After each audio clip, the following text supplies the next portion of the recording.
पेशखिदमत है उर्दू अफसाना कुएं का आदमी। ये अफसाना एक अफसानवी मजमूए हिंसों में बटी जिंदगी से लिया गया है। इस अफसाने के खालिक हैं मोहम्मद जमील अख्तर।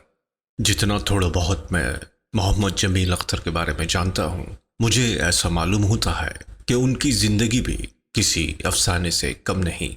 अपनी किताब के पेशलफ्ज में जिक्र करते हुए फरमाते हैं, ये ऐसे वक्त में लिख रहा हूं जब मुझे खौफ और उदासी ने चारों जानिब से घेर रखा है। रात है और बेहद तारीक है।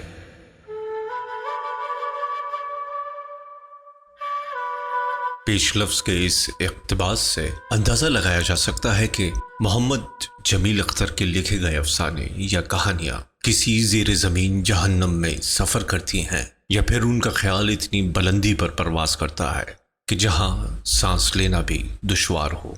अगरचे मैं मोहम्मद जमील अख्तर को पूरा तो नहीं पढ़ पाया, लेकिन जितना भी पढ़ा मुझे 3 लिखारियों का बैक वक्त ख्याल आया। असद मोहम्मद ख़ान, इंतज़ार हुसैन और फ्रांस काफ्का। खा जुमलों की बुनत हो, ख्याल की परवाज़ या कहने का ढंग, मैंने मोहम्मद जमील अख्तर को उसलूबियाती सतह पर इन तीनों के करीब करीब पाया। मेरा ये ख्याल कितना सही या कितना गलत, इस पर कोई बहस नहीं। कहने को तो बहुत कुछ है, लेकिन आइए हम जिस मकसद के लिए जमा हुए उसकी जानिब बढ़ते हैं। मोहम्मद जमील अख्तर का अफसाना कुएं का आदमी हमें बुलाता है। मैं हूं आपके साथ फैसल सईद जरगाम।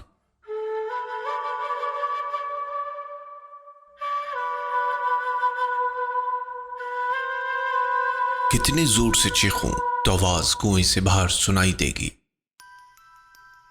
साल पहले, हाँ गलबन ये साल पहले की बात है। पढ़ने वाले इसमें 2-4 महीने कम या ज्यादा भी कर सकते हैं कि कुएं में कैलेंडर दस्तयाब नहीं, हत्ता कि यहाँ घड़ी भी मौजूद नहीं। और सच पूछिए तो कुएं में कैलेंडर और घड़ी का क्या काम। ये 1 साल मेरा अंदाजा है। ऐन मुमकिन है ये कई सालों पर मुहित कहानी हो। कुएं में रात और दिन का मतलब एक ही है। 1 मिनट से दूसरे मिनट के दरमियान वक्फा 60 सेकंड से नहीं है, और ना ही 1 घंटे से दूसरे घंटे का फासला 60 मिनट है। अगर आप समझते हैं कि 1 हफ्ते से दूसरे हफ्ते का फासला 7 दिन है और साल में 365 दिन है, तो कुएं के रोज़ो शब के हिसाब से ये सब गलत है।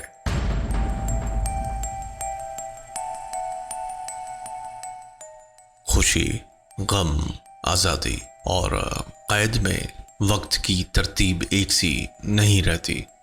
60 सेकंड्स की खुशी में गुजरता लम्हा जब गम के कालिब में ढलता है तो सदियां निकल जाता है। सो मालूम नहीं मैं कब से इस कुएं में हूं।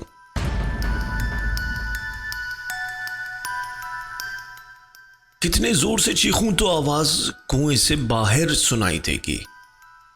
मेरा गला अब चीख चीख कर इस कदर जख्मी हो चुका है कि इससे हर वक्त खर खर की आवाज आती रहती है, जो सिर्फ मुझे सुनाई देती है। हत्ता के सोते हुए हर ख्वाब के पसे मंजर में खर खर की आवाज जारी रहती है। मुद्दत से मैंने ऐसा कोई ख्वाब नहीं देखा जिसमें ये खर खर सुनाई न दी हो।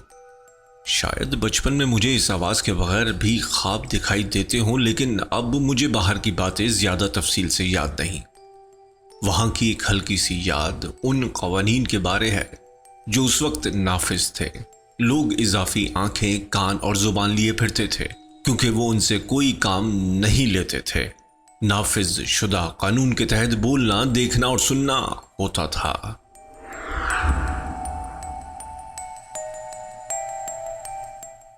फाख्ताएं अमन के गीत गाती थी तो लोग कानों में उंगलियां ठूंस लेते और कहते, हमने ये सब नहीं सुनना कि हमारे कान फकत गोलियों और बम धमाकों के शोर सुनने के लिए बने हैं और हमारी आंखों ने मस्क शुदा लाशें देखनी हैं।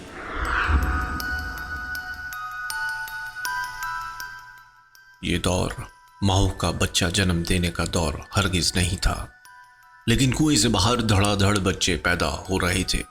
वो बच्चे के जिनके कान मोहब्बत भरी लोरियों से नाशना थे।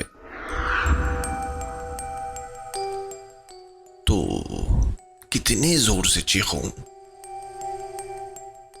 कुएं में रहते हुए मुझे इतना अंदाजा हो चुका है कि बाहर लोगों के कानों के पर्दे फट चुके हैं या उनकी आंखें अब देखने के काबिल नहीं रहीं। मुमकिन है वो अब मुकम्मल तौर पर बहरे और अंधेपन का शिकार हो गए हों, या ये भी हो सकता है कि सुनने और देखने के कवानीन में मजीद सख्ती आ चुकी हो, जिसकी वजह से उन्हें मेरी कोई भी चीख सुनाई नहीं देती और ना ये कुआं दिखाई देता है। जिन्हें दिखाई देता है और सुनाई ना दे वो भला बोलेंगे क्यों? कुएं के अंदर और बाहर की दुनिया के दरमियान एक खला है जिसमें कोई आवाज, कोई रोशनी सफर नहीं कर पाती। तो कितने जोर से कुएं के अंदर मुकम्मल तारीकी है। ये एक तर्कशुदा कुआं है। लोग ऊपर से गंद यहां फेंकते हैं जिस पर मेरा गुजर बसर होता है। बाज़ औक़ात अजीब-ओ-गरीब लेसदार और बदबू से भरा गंद कोई नीचे फेंक देता है जिसके ताउन से कुएं की फजा मजीद आलूदा हो जाती है, लेकिन मैं गंद फेंकने वालों तक अपना एहतजाज नहीं पहुंचा सकता। मैं देखता हूं कि वो लोग जब गंद फेंक रहे होते हैं तो अपने नाक पर रुमाल रखे हुए होते हैं और आंखें बंद होती हैं। वो गंद फेंकते हुए शायद जरा देर को भी नहीं सोचते होंगे कि कोई इंसान कुएं के अंदर भी हो सकता है। एक अरसे तक मैं कुएं में सीढ़ी ढूंढता रहा हूं, लेकिन अब मैं थक हार के ये कोशिश तर्क कर चुका हूं। आप मेरी बात का यकीन करें कि इस कुएं में कोई सीढ़ी नहीं है। तो कितने? जब मैं कुएं से बाहर था तो मैं भी यहां गंद फेंकने आया करता था। मैंने कभी इसके अंदर झांक कर नहीं देखा था। मुमकिन है उस वक्त भी यहां कोई रहता हो, या ये भी मुमकिन है कि हर शख्स के लिए अलग अलग कुएं बनवाए गए हों। ये सिर्फ मेरा ख्याल है। इस बारे में कुछ भी वसूख से नहीं कह सकता। मेरा हाफजा अब मेरा साथ नहीं देता, वरना मैं आपको जरूर बताता कि मैं यहां कैसे आया था। जहन पे बहुत जोर देकर सोचूं तो दर्ज झेल दो बातों की तरफ ध्यान जाता है और मुझे नहीं मालूम कि इनमें से कौन सी बात दुरुस्त है। दरअसल कुएं में कोई भी बात मुकम्मल तौर पर दुरुस्त नहीं हो सकती। नंबर एक रोज मुझे कहा गया कि जाकर कुएं में गंद फेंक कर आओ। सो जब मैं गंद फेंक रहा था तो मेरा पांव लड़खड़ा गया और मैं उस दिन से कुएं में हूं। नंबर 2, दरअसल मुझे चंद लोगों ने कानून की खिलाफ वर्जी करने पर मिलकर ऊपर से धक्का दिया था, क्योंकि शुरू में मेरे हाथ पांव बंधे रहते थे और वो रस्सी अब भी कभी कभार मेरे पांव से उलझ जाती है।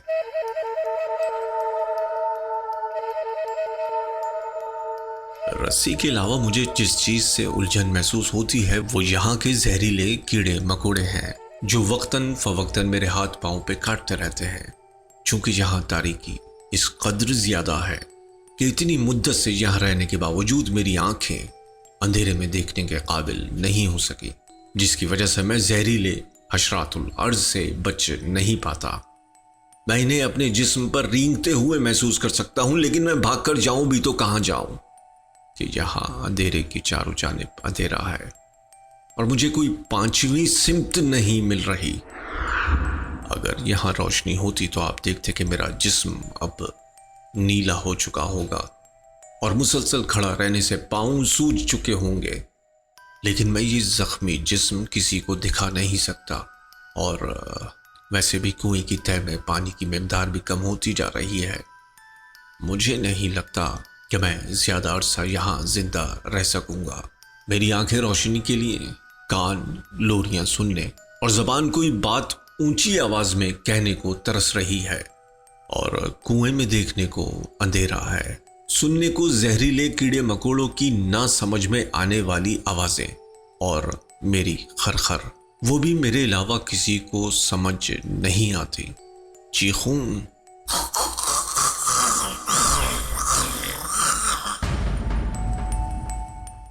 ऊपर कोई आ रहा है। हाँ, कोई है। मुझे जोर से चीखने दीजिए कि शायद मेरी आवाज किसी को सुनाई दे जाए।